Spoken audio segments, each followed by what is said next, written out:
Patuloy na nangingibabaw ang mga kapamilya stars bilang pinaka-in-demand na celebrity endorser sa bansa. Hindi lamang sa telebisyon kundi pati na rin sa digital platform.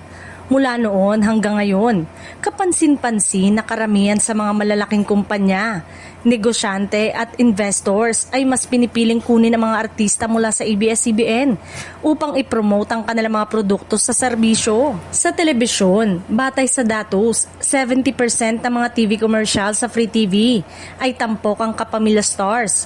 Sa digital media naman, tulad ng Facebook ads, YouTube commercials at Instagram campaign, mga kapamilya talent din ang madalas na frontliners ng mga kilalang brand. Ang kanilang presensya ay hindi lamang nakakaakit ng viewership kundi nakakapagbigay din ng mataas na engagement online.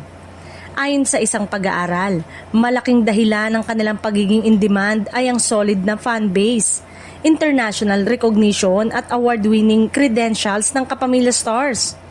Bukod pa rito, kilala sila bilang total performers, kayang kumanta, sumayaw at umarte, na nagbibigay ng dagdag na kahalaga sa mga brand na kanilang pinopromote.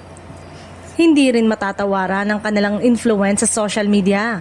Marami sa kanila ang may milyong-milyong followers sa Facebook, Twitter at Instagram, dahilan upang maging epektibo silang digital influencers at brand ambassadors. Ang ganitong reach ay nagbibigay ng instant exposure sa produkto o serbisyo na kanilang sinusuportahan. Bukod dito, itinuturing silang complete package dahil sa mahigpit na world-class na training na ibinibigay ng ABS-CBN. Ang kombinasyon ng talento, disiplina at professionalism ang dahilan kung bakit nananatili silang numero unong choice ng mga kumpanya na parehong traditional at digital advertising. Hindi katakataka na sa bawat TV commercials at online campaign, halos lagi nang makikita ang paborito nating kapamilya stars.